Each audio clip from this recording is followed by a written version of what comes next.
Have you ever stopped and looked around your home, only to realize something feels off?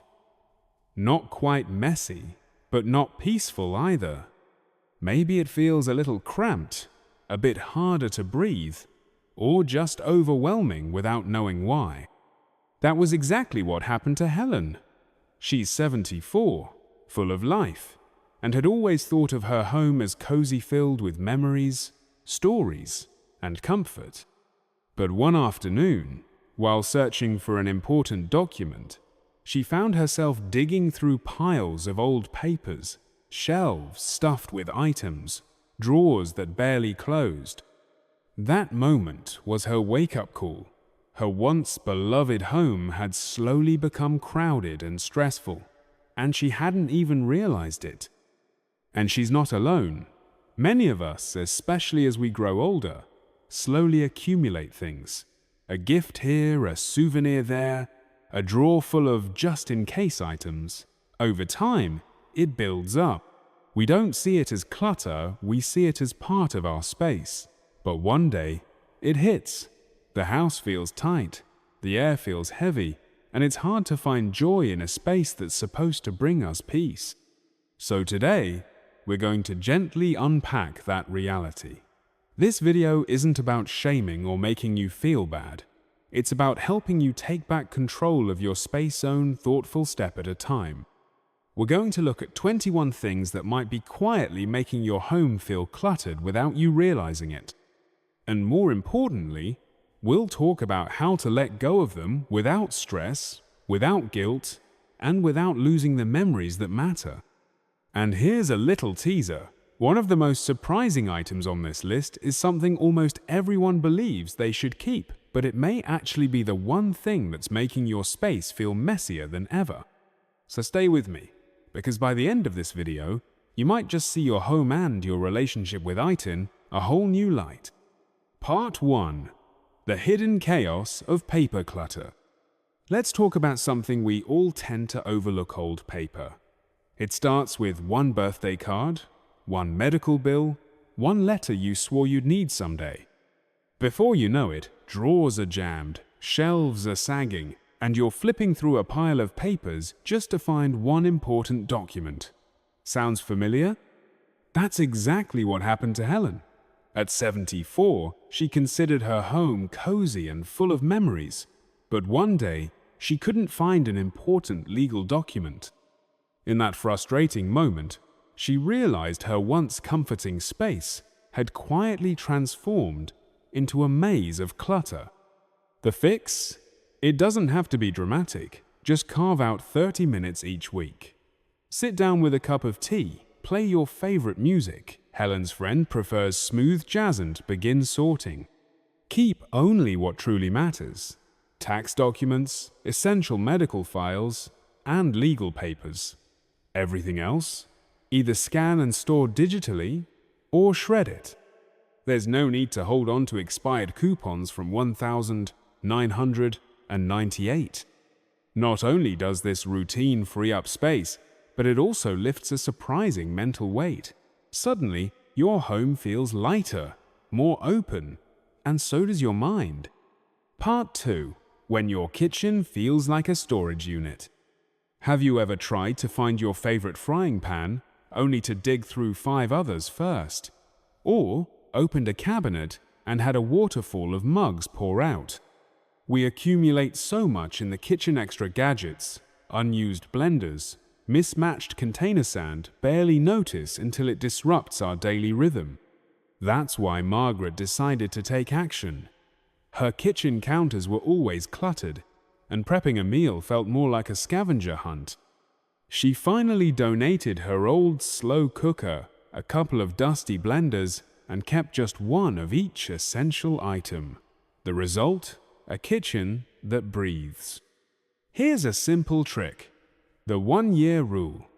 If you haven't used it in the past 12 months, it's likely you never will. Keep only 1 or 2 of each must-have: one reliable frying pan, one solid blender, and let go of the rest. Community centers, shelters, or even a neighbor might truly need them. Decluttering your kitchen isn't just about space, It's about reclaiming the joy of cooking in a space that serves you, not overwhelms you. Part 3. Letting go of inherited furniture guilt. Free. Now, let's talk about the emotional weight of inherited furniture. That massive china cabinet from your mother. The floral love seat from your aunt. You never use them, but you feel too guilty to let them go.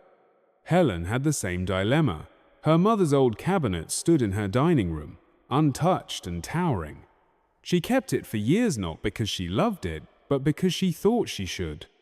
But eventually, she reframed her thinking. Memories don't live in furniture. They live in us. She took a photo of the cabinet, thanked it for its place in her family's story, and gifted it to her niece, who absolutely adored it. And just like that, her home became lighter, not just physically but emotionally. If something in your home isn't serving you, it's okay to let it go. Take a picture, honor the memory, and pass it on to someone who will truly appreciate it. Because your home should reflect your life today, not just your past. Part 4. Overloaded bookshelves. We love books, but let's be honest, so many on your shelf have you actually read or plan to read again? If your shelves are packed, you may be holding on to stories that no longer speak to you. Bookshelves overloaded with unread or outdated titles can make a room feel cramped. They collect dust and visually weigh down your space. The fix? Keep only the books you truly love or plan to reread. Donate the rest to your local library, school, or community center. And here's a tip. Once you free up some space, add a framed photo, a small plant, or a candle. It turns a shelf into a corner of calm. Less really can be more. Part 5. Outdated or meaningless decorations. Every home tells a story, but sometimes it's a story we've outgrown.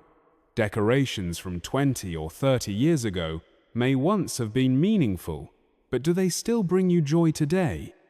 Walk around your home and look at each piece. Does it make you smile?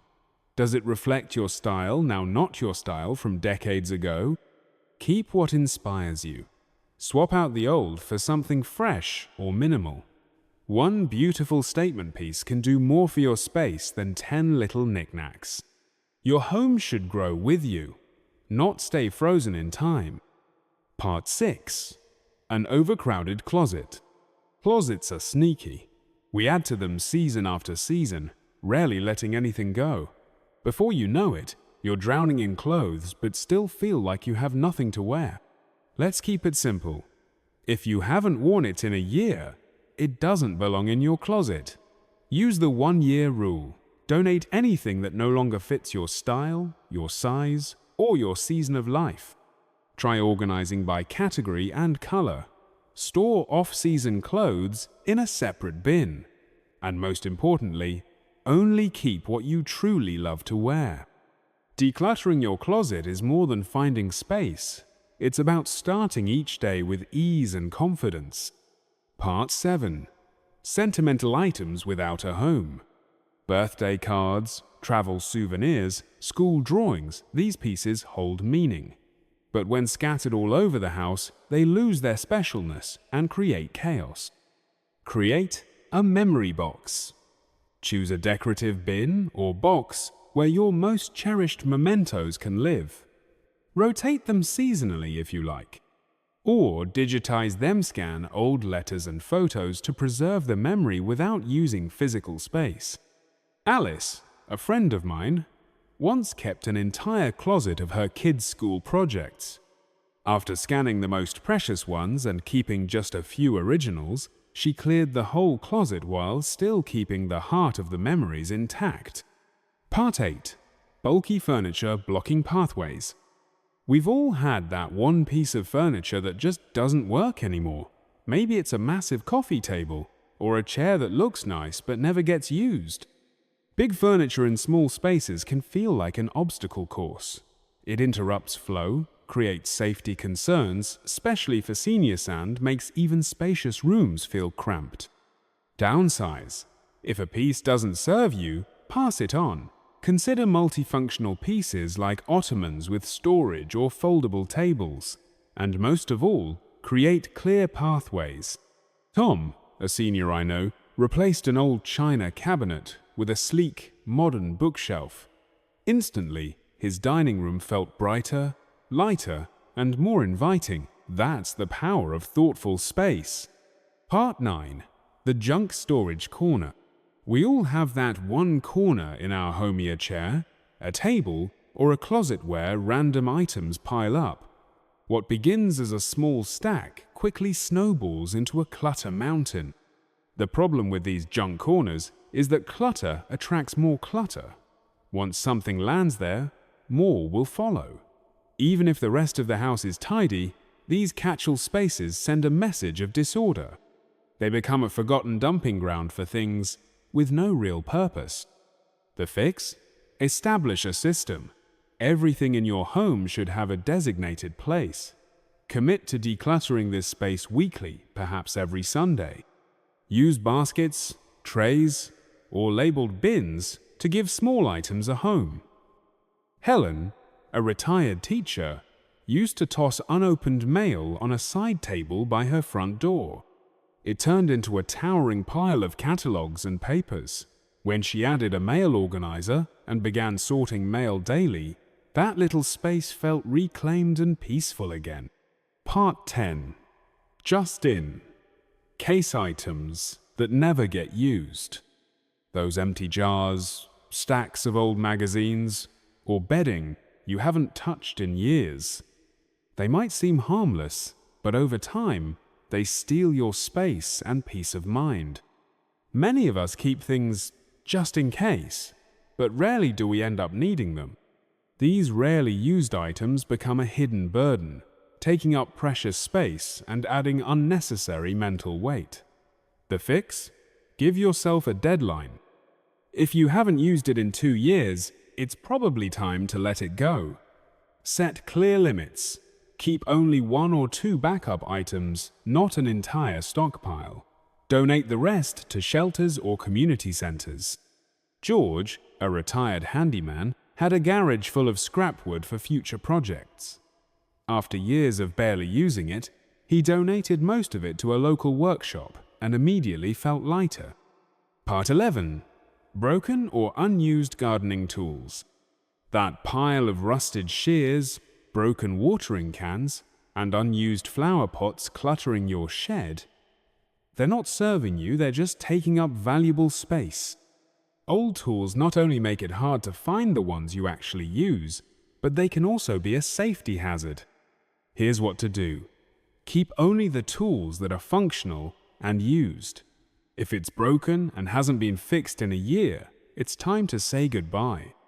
Utilize vertical storage wall hooks, pegboards, or shelvesto. Keep things neat. Donate extra tools to community gardens or neighbors who may need them. John, an 80-year-old garden lover, realized he had 4 pairs of pruning shears but only used 1. After giving the extras away, his shed felt manageable and efficient again. Part 12. Gifts you don't love, but feel guilty keeping. We all have them gifts that don't match our style or needs, but we keep them because we feel guilty. Maybe it's a decorative vase, a sweater that doesn't fit, or a gadget still in its box. These items take up space and create emotional clutter. But a gift is meant to bring joy, not guilt. Letting go of these items doesn't mean rejecting the person who gave them, means honoring your space. Regift, donate, or sell them. Your home should reflect who you are now, not obligations from the past.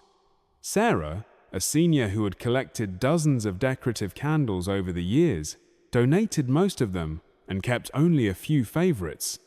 Her space became clearer, and she felt more at ease. Part 13. Keep only what truly matters. One of the hardest parts of decluttering is letting go of things that once meant something. But if everything is special, nothing truly is. The key is to keep only the items that genuinely add value to your life. Ask yourself, does this item make me happy? Do I use it? Would I miss it if it were gone? Choose quality over quantity. Janet had a cabinet full of unused teacups. She chose her 3 favorites and donated the rest to a women's shelter. Now, she enjoys her cherished pieces without the burden of excess. Decluttering isn't about erasing memories, it's about making room for the ones that matter most. Part 14. Capture memories with photos. Objects hold memories, but that doesn't mean you need to keep everything. A photo takes up no space but still honors the moment. Create a digital or physical memory album for sentimental items you don't have room for. Take pictures before letting go. Write a short note about an item's significance. One Navy veteran I knew had a closet full of old uniforms. He took photos, framed a few medals, and donated the rest to a museum. He preserved his legacy without the clutter. Let your space reflect your present while honoring your past. Part 15. Sentimental items without a designated space. Sentimental items are precious, but without a designated space, they can quickly turn into clutter.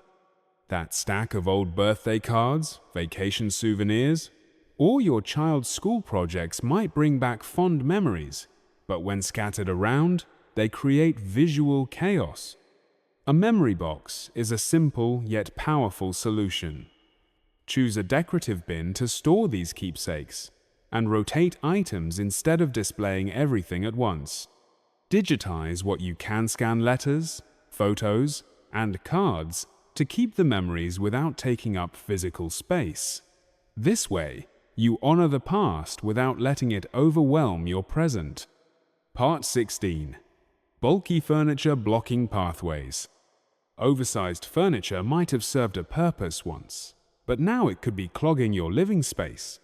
Pieces like a heavy china cabinet or an enormous coffee table make movement difficult and rooms feel cramped, especially if mobility is a concern. Downsizing is not about losing comfort, but about gaining freedom.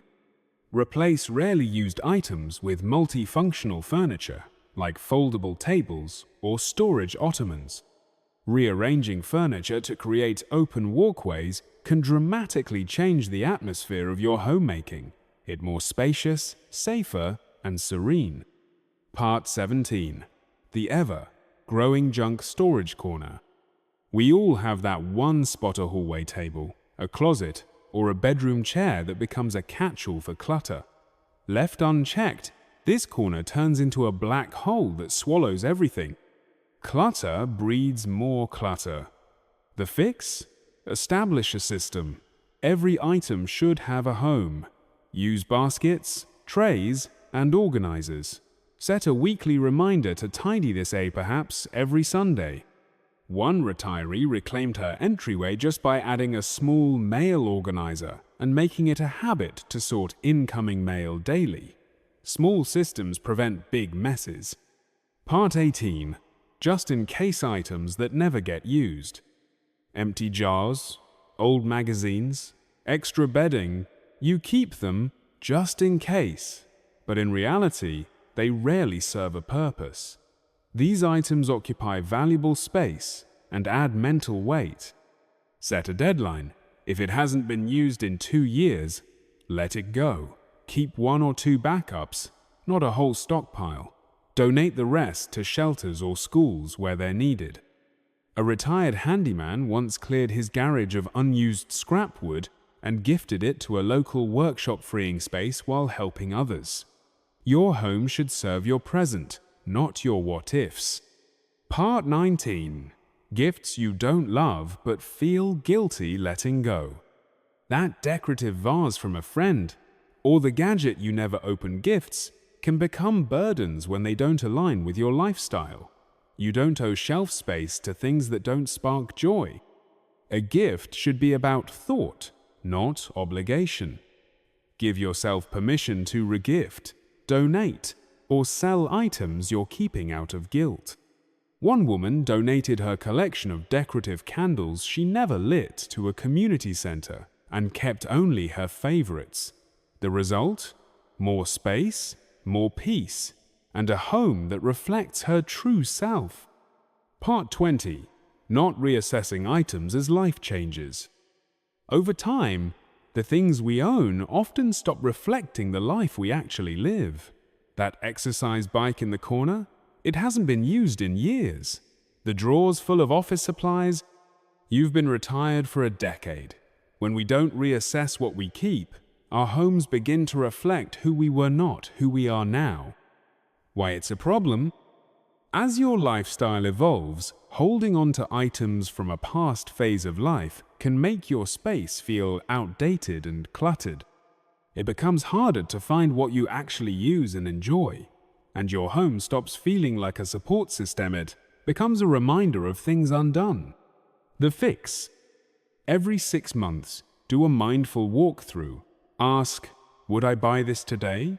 Or, does this still serve a purpose in my life now? If not, consider letting it go. A woman named Carol had shelves full of teaching materials, even though she'd been retired for years. After donating them to a local school, she felt lighter and proud they'd be useful again. You don't have to get rid of everything, but reassessing regularly helps you live in the present, not the past. Part 21. Keeping things out of fear or guilt. We often hold on to things not because we use them, but because we're afraid to let them go. What if I need it later? What if someone gets upset? That vase you never liked. The unused bread maker. The shirt with the tags still on. They linger, not out of love, but obligation. Why it's a problem? Fear and guilt take up space literally and emotionally. You deserve a home that brings comfort and clarity, not one that weighs you down with what ifs. The fix. Shift your mindset. A gift is meant to bring joy, not responsibility. If something doesn't suit your life anymore, give yourself permission to release it. Donate, repurpose, or rehome. Nancy, 72, gave away a set of wedding china she never used. I realized I was keeping it for a life I no longer live, she said. Your home should reflect your current joy, not past pressure. Let go with love and make space for what truly matters now. Start small, start now. You don't have to declutter your entire home in one weekend. That kind of pressure often leads to feeling stuck and then doing nothing at all. But here's the truth. Real change starts with just one small decision. One drawer, one shelf, one surface. That's all it takes to begin shifting your space and your energy. Pick a spot that's been bothering you. Maybe it's the kitchen junk drawer you haven't opened in weeks, or the shelf in your closet where clothes pile up for no reason. Set a timer for 15 minutes, just 15. You'll be surprised at how much better you feel after even a little progress. It's not about perfection. It's about feeling lighter, freer, more at peace in your own home. And remember, this isn't just about your stuff. It's about what your space says about your life right now. Are you holding on to things that no longer serve you? Are you making room for the version of you that's still growing, still learning, still living fully? So let's do this together. Pick one small space to start with this week. Then, share with us in the comments. What's the first thing you're going to declutter? What memory or emotion does it bring up for you? And if this video gave you a little motivation or clarity today, please hit that like button, subscribe to the channel, and share this with a friend who might need a gentle nudge too. Because when we let go of what we no longer need, we make space for what truly matters.